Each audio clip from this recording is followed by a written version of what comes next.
क्या भारत और चीन की सीमा पर लगी वास्तविक नियंत्रण रेखा यानी एलएसी पर कुछ बड़ा होने वाला है? ऐसा इसलिए कहा जा रहा है क्योंकि भारत को पूर्वी लद्दाख में अचानक मिसाइलों और टैंकों की तैनाती करनी पड़ी है। इससे इस बात के कयास लग रहे हैं कि क्या चीन फिर से भारत में गलवान घाटी जैसी घटना को अंजाम देने की फिराक में था?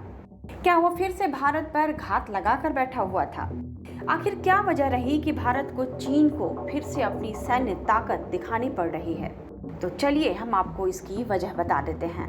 दरअसल चीन भारत के खिलाफ नापाक मंसूबे पालता रहता है, ये तो सभी जानते हैं। गलवान घाटी में उसने जो हरकत की थी उसे भारत भूला नहीं है। भारत ने तो अपनी सेना हटा भी ली, मगर चीन ने सिर्फ दिखावे के लिए कुछ सैनिकों को ही हटाया है। चीनी सेना अभी तक एलएसी के विवादित क्षेत्रों से पीछे नहीं हटी है। देश के chief of defence staff lieutenant general Anil Chauhan ने भी अभी कुछ दिन पहले ही कहा था कि सीमा के विवादित क्षेत्रों से चीनी सेना अभी तक पूरी तरह पीछे नहीं हटी है।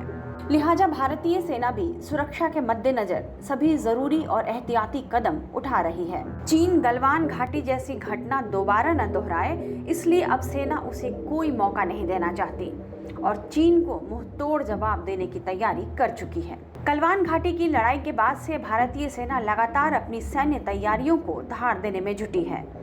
सीमा के विवादित क्षेत्रों में भारतीय सेना अपनी ताकत को बढ़ा रही है। पूर्वी लद्दाख से सटी एलएसी पर चीन जिस तरह से तैयार है, भारत भी उसी के तर्ज पर अपनी कमर कस चुका है। बीते 2 साल के अंदर भारत ने ऐसी तैयारी कर ली है कि सैनिक एलएसी पर डटे रहें, जैसे कि चीन की सेना डटी रहती है।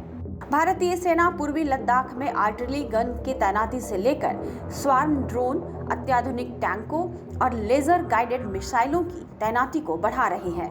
मीडिया रिपोर्ट्स के मुताबिक टैंक और तोप को दुश्मन की निगाहों से बचाने के लिए सेना 3D परमानेंट डिफेंस बंकर से लेकर 22,000 सैनिकों के लिए मॉड्यूलर शेल्टर और गलवान घाटी से सटी DSDB रोड पर टैंक वाले पुल और नए एयरफील्ड भी तैयार कर रही है।